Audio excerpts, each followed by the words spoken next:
Yeah, then I would like to introduce today's speaker, which is, and I hope I'm going to say the name right. It's Rosalba Icaza Graza.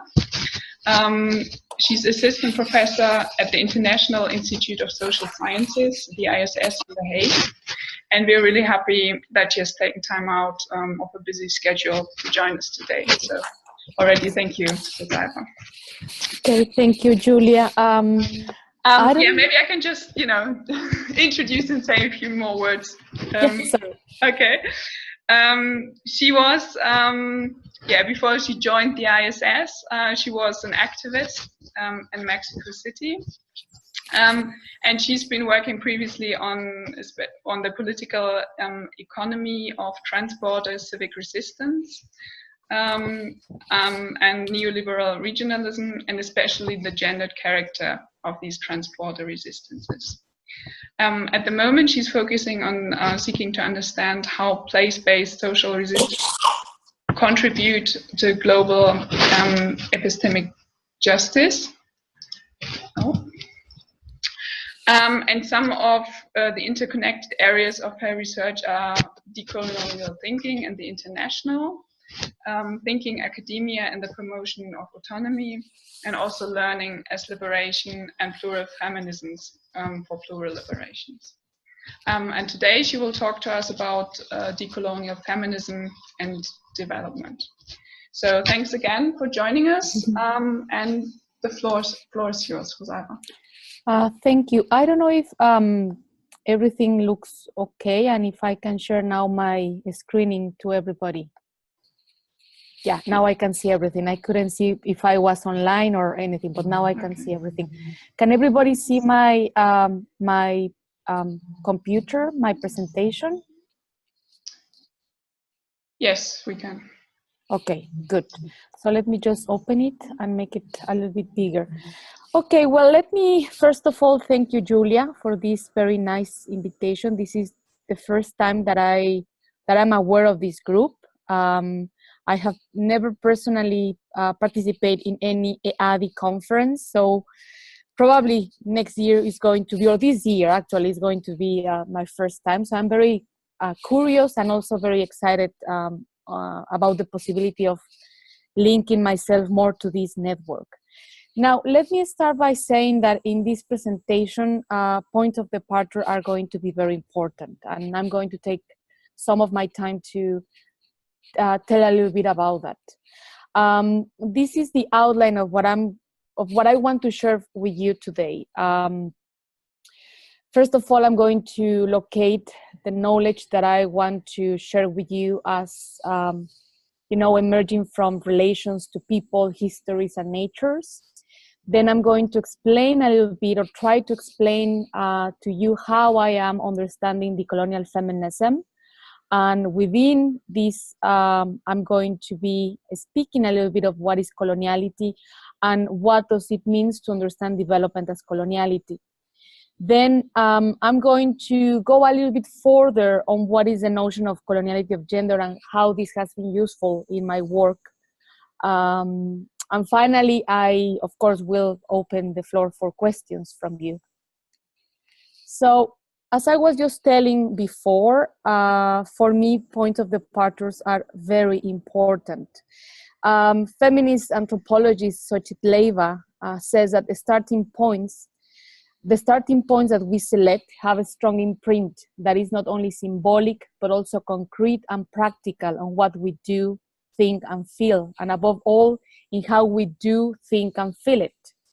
The starting points intersect with the place of enunciation, but cannot be reduced to it. So I'm very much inspired by this understanding of what is a point of departure. And on the basis of this, I really would like to talk briefly about 3 experiences of resistance within and outside academia that are place-based, yet connected to global dynamics of modern colonial development and to its violence and to its extermination.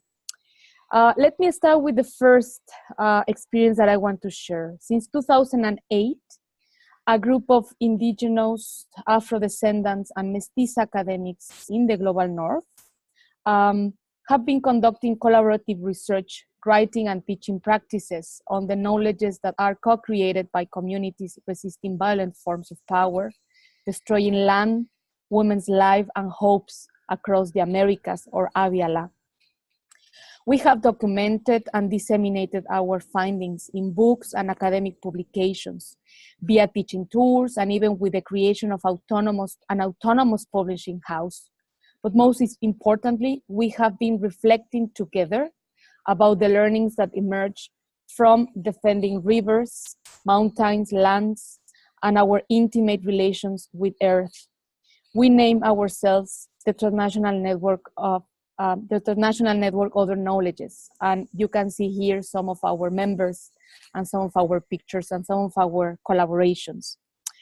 For some of us who are based in academia in the global north and in a development institute, to learn about our relation to Earth has meant to unlearn our modern colonial subjectivities, ways of working and relationships to learning.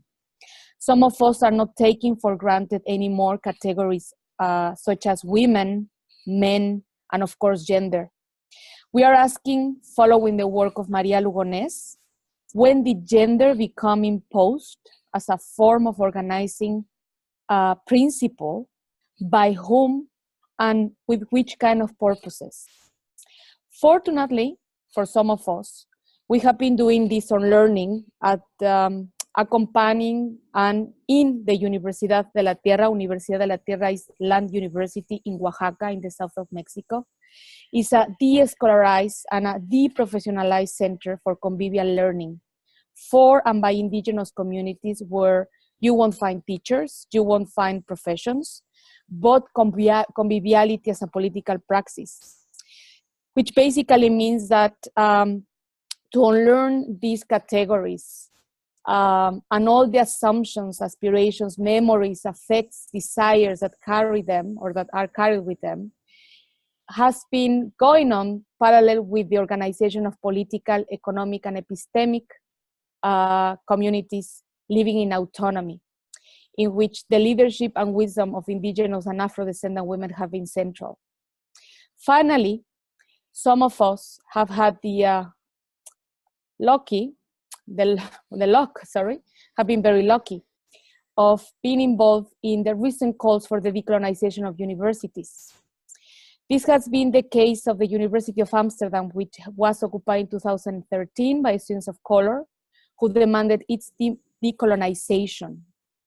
As part of the University of Amsterdam Diversity Commission, we investigated the state of both demographic and epistemic diversity at UvA, University of Amsterdam, asking who is represented, but also what knowledge is generated and how it's being taught.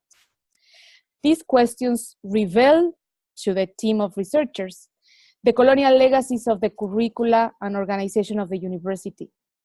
And in so doing, we deploy an intersectional and a decolonial approach to make sense of colonial legacies, but also of everyday forms of racism within universities in the global north. So, decolonial feminism has been a useful way to name the process of learning and unlearning, in which I have been involved in these three different experiences that I just briefly introduced to you.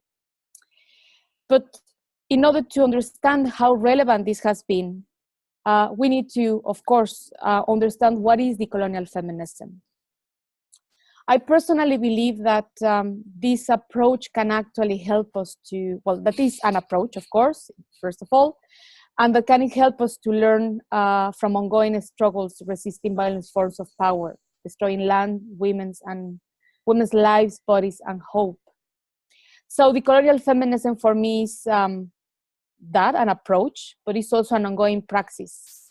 It's a debate about what happened when in trying to make sense of ourselves in complex relations to human and non-human worlds, we don't take gender as granted. We don't take it as an always existing category, but we try to understand it from its underside, coloniality, from what it has been erased. But then what is coloniality? Coloniality has been defined by people like Walter Mignolo, Peruvian sociologist Aníbal Quijano, as the dark side of modernity. It has also been defined as a juxtaposition of axes of oppression that in different ways and complex ways consolidated global Eurocentric capitalist power. More recently, it has been also conceptualized as a particular movement to erase plural forms of life and the concealment of this erasure, as it never happened. Let me go a little bit more into this before I go into coloniality of gender. Modernity coloniality, as I have just been explained, has been understood as a matrix of juxtaposed axis of oppression that we can see here, understood as race, the international division of labor, Eurocentrism, and modern subjectivity. More recently, coloniality has also been explained as a geohistorical and epistemic movement of erasure and concealment of such erasure. Modernity coloniality has been explained as two different historical movements or forms of relationship with reality to highlight their different locus of enunciation. For example, the historical movement of modernity has been conceptualized as a form in which hegemony and privilege has named reality. For example, the name given to civilized and uncivilized people, and more recently, developed and underdeveloped countries, and their peoples and ways, and as always lacking or in need of experts and professional development. This is, of course, following very much the early work of Arturo Escobar on all of this. Meanwhile, the historical movement of coloniality has been also observed as a moment in which the negation of realities and worlds otherwise, this means that exceeds the dominant modern geogenealogy, takes place. For example, when knowing systems outside or in the margins of human rationality are denied validity. For example, sacred relations that many people around the world establish with rivers, mountains. The decolonial option is a third movement in which trajectories in knowledges and cosmovisions that have been actively produced as backward or subaltern by hegemonic forms of understanding become politically visible. This has been explored, for example, in relation to Summa Kasaya, the good living. It has been explored in relation to customary law, so-called customary law, and the monocultural perception of human rights and global social dissent. Decoloniality has even been defined by Mexican-American teachers in the US as a political, epistemological, and spiritual project that deliberately attempts to disengage from coloniality. I personally like very much a recent definition produced by Brenny Mendoza, a feminist decolonial thinker from the Honduras, that defines coloniality in the next form, in the next way. Coloniality are long-standing patterns of power that emerge in the context of colonialism, which redefine culture, labor, intersubjective relations, aspirations of the self, common sense, and knowledge production in ways that accredit the superiority of the colonizer. Surviving long after colonialism has been overthrown, coloniality permeates consciousness and social relations in contemporary life. So it's a way of thinking, it's a way of power or a form of power, authority, and of domination. And therefore, coloniality is not colonialism, but a complex set of deeply intertwined logics that are common to all forms of colonialism, Spanish, Dutch, British, settler, and non-settler. It, of course, encompasses what is termed as internal colonialism, but is not reducible to it as well. Now, When we speak, sorry, I'm going to make very fast jump. When we speak of development as coloniality, we are, of course, engaging with discussions that understand modernity and capitalism as historical outcomes of colonialism. And therefore, development as we know it from this perspective is coloniality, which basically means the production of modern and colonial realities like developed countries, empowered communities, self-sufficient individuals, as depending on the erasure of pluralities. That could be autonomy in production, the different non-modern organization of life world, so that at least escape the modern Western dominant forms of organizing life. Development as coloniality also means that as a policy intervention, but also as a dominant discourse or an immanent set of processes, whatever we understand it, it is complicit in epistemic violence. It is complicit in socioeconomic dispossession and the destruction of earth. Or in other words, there is no modernity, there is no modern colonial development without its coloniality. That can be actually summarized in the following examples. There is no understanding and conception of democratization nowadays without the occupation that is happening in many countries around the world. There is some universal rights, but these are, of course, only for some people. There is a promotion of gender equality and justice, but particularly for some bodies, not for all bodies. National wealth cannot be, to this day, explained without the exploitation and the genocide that is carrying. The promotion of expert knowledge in academic settings like research institutes are happening or is happening at the expenses of some other knowledges.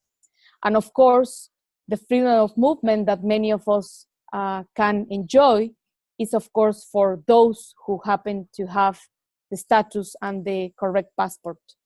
So this is what we as decolonial activists and thinkers believe and think about development as coloniality. Now, let me move into what I want to emphasize a little bit more today, and this is decolonial feminism and the notion of coloniality of gender. Let me start by saying that feminisms have been very successful in general in introducing the category gender, not as a biological fact, but as a historically constructed set of social relations of power.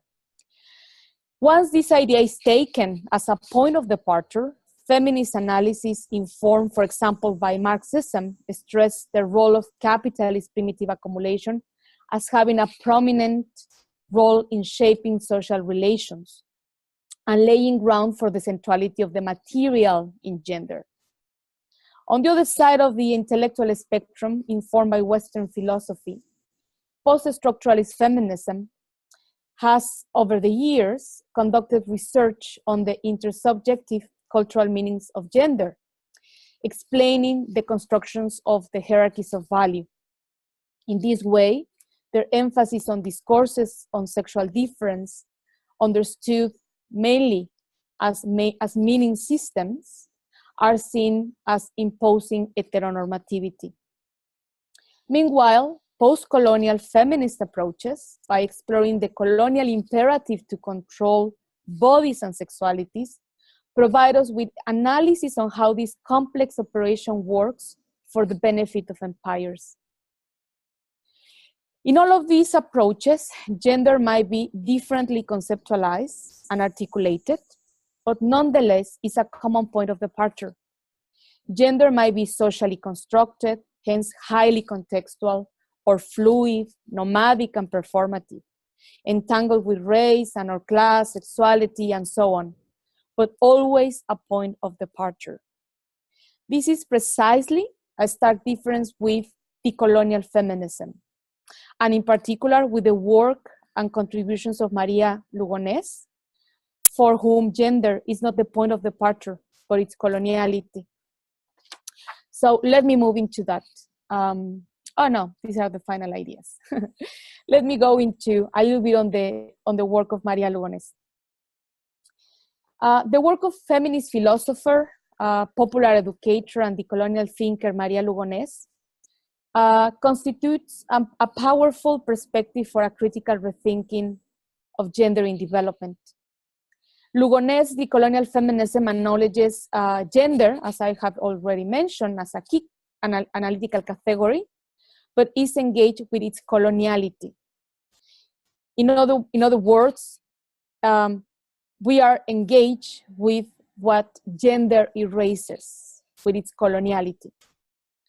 This involves, among many other aspects, to acknowledge the complex and violent effects that gender as a mainstream category in many feminisms has in the co-productions of ways of being, and sense one's relation to different worlds, human and non-human, as non-existent, together with the subsequent concealment of such operation.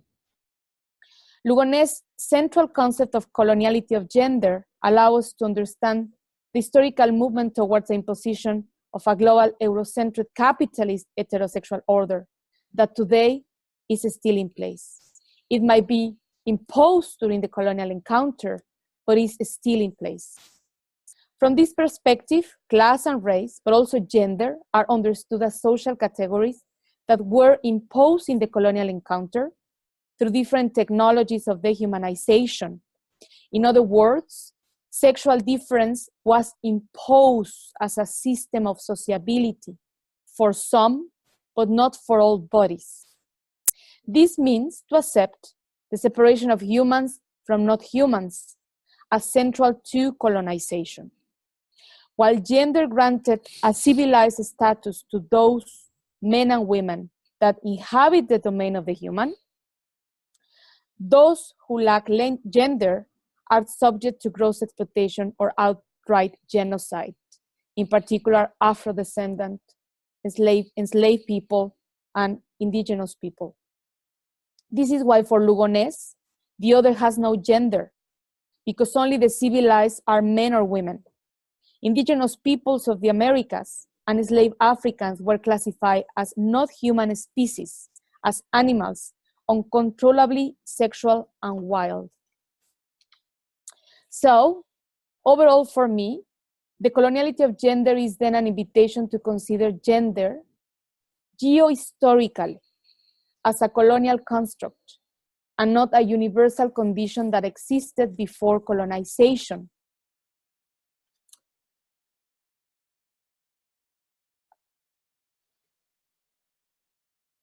Therefore, for some of us, the colonial feminists, the point of departure is not gender, but classification and dehumanization of some, but not all bodies. Gender is then a characteristic of humanity imposed as a sexual order that runs differently according to racial lines. And as a consequence of this, gender as a universalism becomes visible from its coloniality, from what erases or disregards, from, for example, originary women in Mesoamerica's sense of communal self that is normally classified as backward or reproducing heteronormativity, a cultural discourse, or identity politics. It is from this point of departure that we can start to see the limitations and violence of the category gender.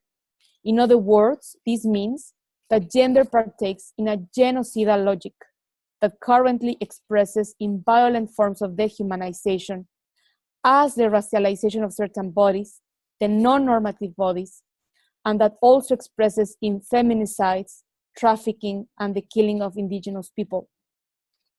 And of course, we are together asking many, many questions.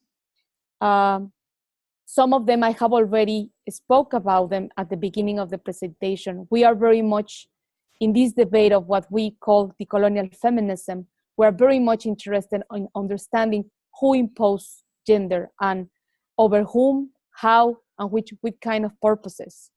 Gender, we're starting to to think about it as a category that produces what Boaventura Sousa Santos calls epistemicide.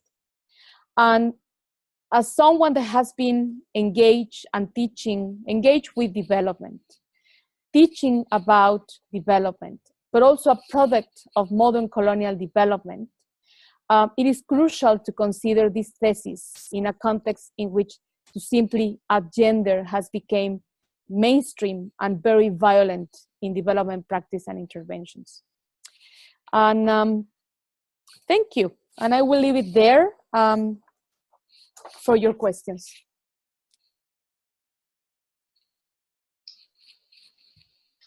Yeah, thank you so much. I think you've given us plenty of thought, food for thought, and also plenty to discuss. So thanks very much for this very, very interesting input. So I would like to open the floor now for questions and for discussion. So as I said before, please feel free either to put your question in the chat box or just indicate that you would like to pose a question, and then you can unmute yourself and ask it. So we already have the first question there from Lillian, I think. He or she is asking. She's writing, I would like to know why your approaches do not argue the concept indigenous and intersectionality. The first criticized by comunidades originarias y ancestrales, and the second is a word created to talk to the global north. And also she would like to know the way decoloniality studies the I'm sorry, my Spanish is lacking. But yeah, maybe Rosalba, you can respond first to why you do not, why you haven't argued the concept indigenous and intersectionality. Sorry, the sound is not very good. Why I didn't use the term originary people and I'm using why the you term didn't argue the concept indigenous in intersectionality? Why I didn't use these two terms? Mm-hmm. Okay, no, yeah, now I understand. Well, I'm actually using the term indigenous people because this is the way in which the networks and the collectives in which I'm involved, these are the terms that the women with whom I work decide to use. And as any other term that has been, that is contested because it's a colonial creation, this is one good example of the operation of modernity coloniality, in the sense that prior to colonization, there were no indigenous or originary people. They were people with different names, with different traditions, but every name is contested. Now, if I choose to use in this presentation indigenous people, is because this is the way the women with whom I have been involved and with whom we are working together to think and reflect about coloniality, is because they refer in this way to themselves as indigenous women of Maya descent. So that will be a question that is very much grounded on the experiences and on my point of departure that I mentioned at the beginning of this presentation. Second, intersectionality. Well, something that I don't know if I mentioned it or probably it just escaped. In one of the projects in which I have been involved recently, that is the University of Amsterdam Diversity Commission report, we actually mobilize this notion of decoloniality and the coloniality of gender through an intersectional analysis of oppression experienced by, in different levels and in different domains of life, experienced by students of color. So intersectionality is a central way in which women and men committed to challenge gender as a point of departure has become central. Dialogues between, for example, intellectuals and activists like Professor Gloria Becker, very well-known Black feminist here in the Netherlands, it's starting this dialogue with her in relation to Black feminism tradition of understanding intersectionality and their, the way in which they interact and can interact with the notion of coloniality and coloniality of gender. This dialogue doesn't mean that there is no criticisms or that they are not, heavily centered in understanding the limitations also of intersectionality. In a recent debate that I attended between Professor Gloria Becker and Professor Maria Lugones, one of the main criticisms from a decolonial feminist perspective that was the idea that intersectionality point of departure is categorical separation. And this has implications in the way in which you conduct analysis through intersectionality. Whereas decoloniality and the coloniality of gender is actually actively looking ways of doing research, teaching, but also thinking that collapses this centers this idea, of the possibility of categorical separation. So these are dialogues ongoing between decolonial feminists, Black feminism, in relation to the lens of intersectionality and its concrete use in the projects in which we are involved. I hope it was clear. Thank you, Dr. Rosalba. This is Aftab, Julia's co-partner in this webinar series. I very much liked your talk. There were a few points that I wanted to sort of raise. I like the idea that we need to ask who imposed gender. And that reminded me about an experience that was reported, I think, by Gayatri Spivak. She sort of analyzed it in detail. The tradition of sati in Indian society, where the idea was that the female has to die with the male partner as a tradition. But then the colonial master comes and this master saves the woman and says that he's enlightening the society. Now, I fast forward this incident to today, to the beach of Paris somewhere, where burkini ban has been discussed in length. And I kind of think to myself, how much of it is a continuation of coloniality of gender, where female is seen either an object to be liberated or a figure that is imposing threat. So please tell us something more about it. Do you think there's a link to this thinking? Wow. It's very interesting that you are asking me this, because at this moment, the last number of feminist studies is actually a conversation about post-colonial and decolonial feminisms. And exactly the point that you are raising is one of the points that the editors of this new number, in which one of the contributors is Brenny Mendoza, which I quoted, from which I quoted her definition on coloniality. And this is exactly what she's trying to start discussing in this new number.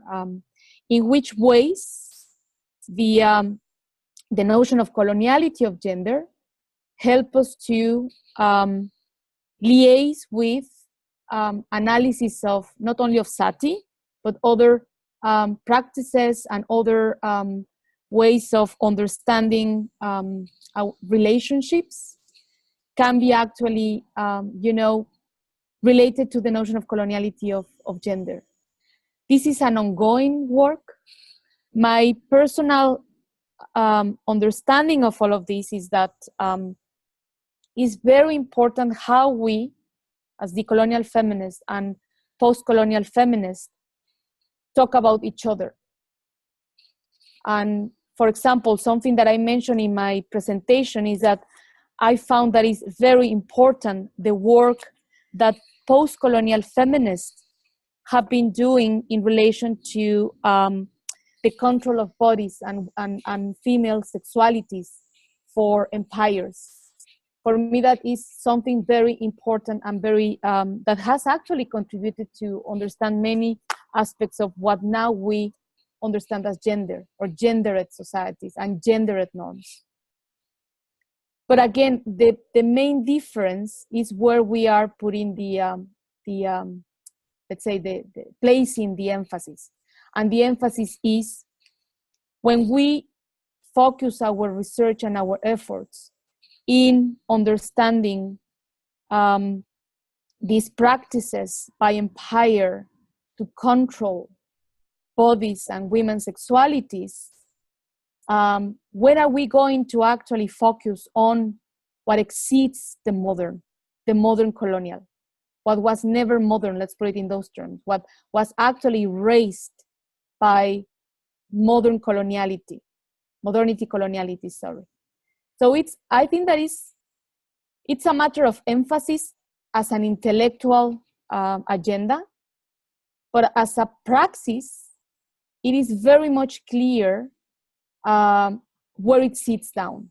At least this is my understanding. And it sits down in collaborative work.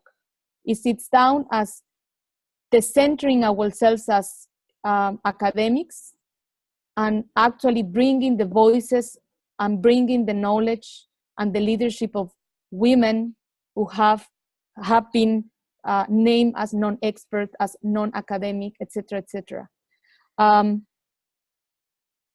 a third layer, a third point that I would like to emphasize is that we are also contesting the emphasis on discourse. We are discussing ideas on the coloniality of discourse, not only as an abstract elaboration of the limitations of what discourse can actually bring into this analysis, but actually with practices of embodied and embodied in conversations with women and in conversation with people that embodied, not only women, people who are embodying resistance, which is and cannot be reducible to a discourse. So I think that is a matter of emphasis, intellectually and also in praxis. And this is something that I really want to emphasize because I have realized that in different publications, there is like an effort to place decolonial feminism as a continuation of postcolonialism or postcolonial feminism, or of decolonial feminism as contrary to postcolonial feminism. I think that these are two intellectual projects with many convergences, but also with very different emphasis on the ways we are doing what we are doing. And probably the most important one is that we are in decolonial feminists are aiming to talk what it entails when we also engage with the coloniality of discourse. When we don't want consciously, we don't want to collapse every human experience to a discourse. Cultural discourse, I mean. Okay, thank you. We received some more questions. One of Cyan, who's asking, do you think that the paradigm of decolonial feminism can or is also a victim of different socio-cultural and political hierarchies? Or in other words, does it still fall prey to the politics of inclusivity and exclusivity? I think that, well, what I have seen with other colleagues and that what we have been criticizing together is that the way in which decolonial feminism has been undertaken and received in academia is precisely by this notion that it is an approach. This is one perfect example that it doesn't escape from hierarchical ways of thinking. systemic ways of thinking. I will also call it like that. But anyway, that's another conversation. It is actually this very good example that shows us what is at stake now. And this is why I consciously decided to start with the practices of resistance that are behind the intellectual work, behind the thinking and the conversations now with you, with others like you or like me that are sitting in universities. So in order not to descend, or in order to be at least conscious that decolonial feminism is not only an approach, but it's a praxis of knowledge production that is collaborative, that is very much grounded on resistance of women that are literally killed, literally destroyed, their lands, their bodies, their knowledge, their religions, their livelihoods. And this is a way also of making, for me, the expert knowledge and the conceptualizations, the grammar that is helping me to engage with these tragical and these terrible ongoing situations in many parts of the world. So basically, a short answer is no. Decolonial feminism is also facing what many other practices of life, critical practices of life, have been faced when brought into academia. But I think that despite that, we can use academia and occupy academia to do it differently, to put academia in its right place.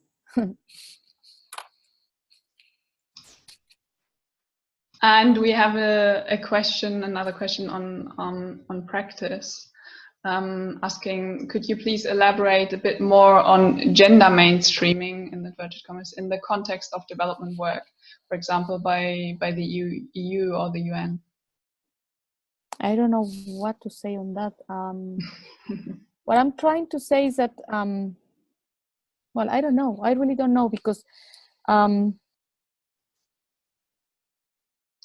yeah, well, I come from a generation of feminists who became a feminist when the femocrats, the so-called femocrats, that are our grandmothers protesting in the streets, in ministries, in international organizations, were very much actively involved in transforming institutions from within, and this was the agenda. And I was looking to that from the back, because I was very young in those years. And gender mainstreaming come from this, that a change and power relations can be changed within institutions, from within. And well, this is something that is there. It's something that has focused a lot of attention, especially in development studies, how to change the way we do things within institutions. Now, the point of departure, again, is either women or gender. And what the coloniality of gender is actually making us to think is what was before we were forced to be called women, because we have particular physiognomy, because we have particular body shape, and what was before gender.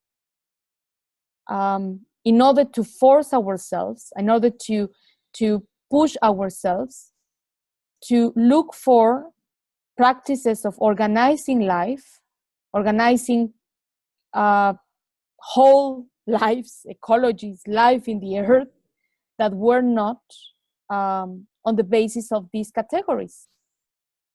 Force us to ask unthinkable kind of questions before, and that leaves the work of transforming the institutions as a one, strategy, but not necessarily the central one if our aim is to go beyond gender and hence beyond development. So this is what I have to say about gender mainstreaming.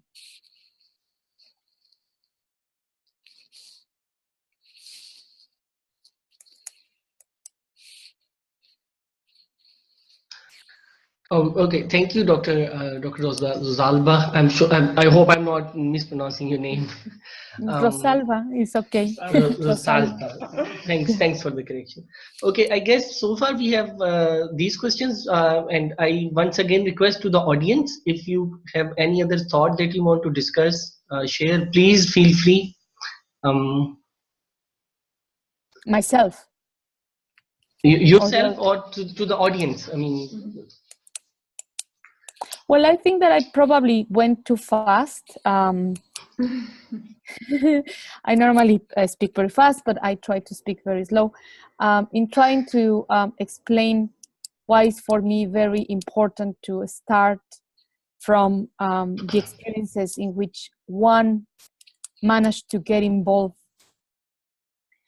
And I don't know if it really capture the importance of the points of departures. For me, it's very important that we self-reflect. Where do we stand when we think about development and the role of gender within development? Where do we are positioned? In which sort of privileges are we positioned, or which kind of oppressions we are faced with when thinking about development and when thinking about gender in relation to development. This is why I consciously decide to start with the resistance I am involved with, because this is precisely probably the most important lesson from decolonial feminism, the caring for the point of departures and the possibility of being brave enough to say them aloud as one mechanism, as one form in which we are also learning, but also unlearning the way in which academia dominantly and hegemonically tell us that we should produce knowledge. For me, the coloniality of gender and also the mere notion of coloniality is helping me to understand how important are these points of departure, and how important is to decenter, universalize points of departures, like categories gender, like category women, but also many other categories that we have been just taken for granted. I come from international relations, but also I see that practice there. For example, notions of state, national state, notions of like regionalism. And in development studies, I was absolutely shocked to see how the many notions are not anymore questioned, but taken as granted. Like people who still confuses women as indicating only gender and not relationships of power. But then from where are we understanding that gender is a relationship of power if we are not considering it geo-historically as an imposition in the colonial encounter?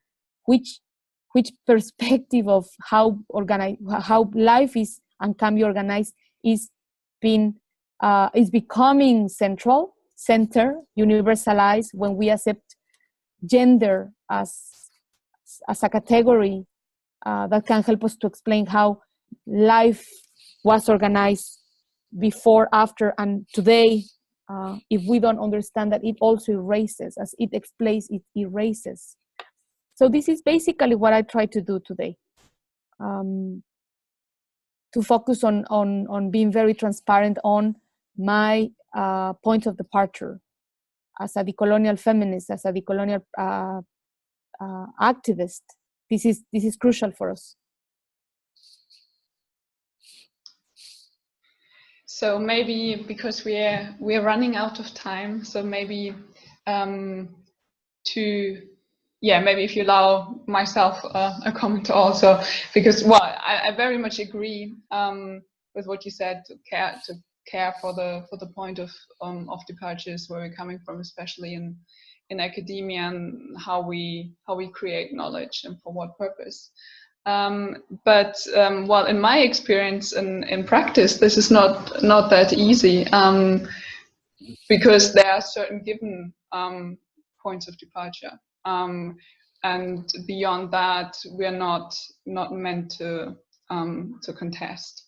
especially that's what I found in several colloquias at my previous institute.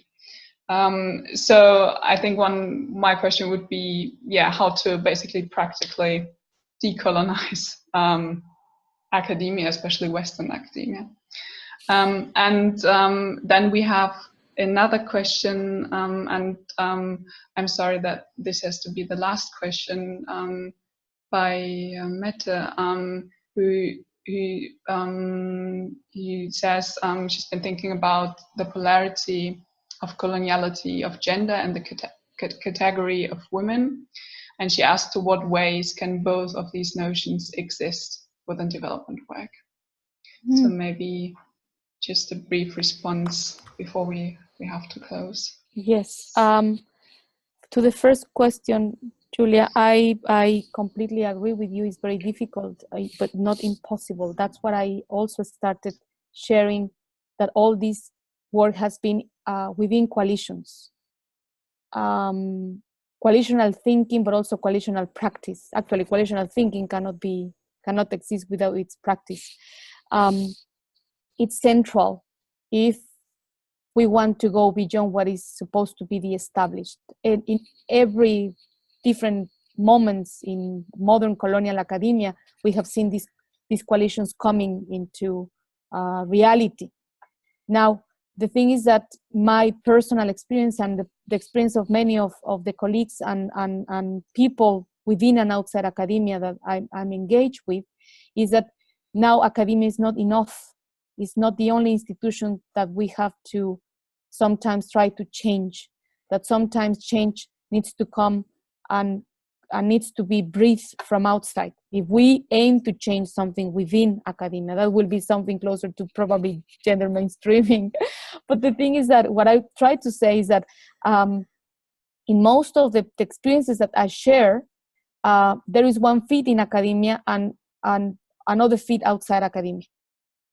And I with many of the women, we decided to be in this position, in this not very comfortable, very painful sometimes position, but is what it's making at least my thinking and my practice much more live, much more engaged, also much more interesting for the students who decide to take a course with me, who see the relevance of this kind of work. It takes a lot of time. It assumes a lot of responsibilities in the doing, but you cannot do it alone. That's why coalitions and coalitional thinking is so important. And these coalitions need to be plural, not only by, and this is what we have learned in the practice, not only by academics, but also by practitioners, by activists, by people that disagree in many of the things that we think or that come from all the points of departure. I can perfectly have a very nice conversation with people that are in a completely different position of intellect.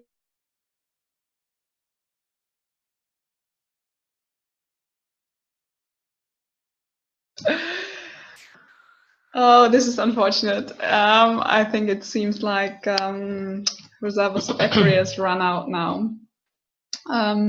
So we will try and catch up with her on the last questions and share it with you in the message. One moment. So as we run out of time anyway, I want to thank you all for participating. As I said, we will share. Also, some of you have been asking for Rosalba's contact details. We are happy to share that. Also, we will make the whole webinar available online, so you can rewatch it and also have access to the slides. We would also like to announce the next webinar, which will probably be on the 15th of February and held by Professor Aram Ziei from the University of Kassel. And as we already mentioned in the beginning, please feel free to join the working group, have a look online, or just send us a message, send us an email, and we're happy to connect and follow up with discussions. So thanks very much, everyone.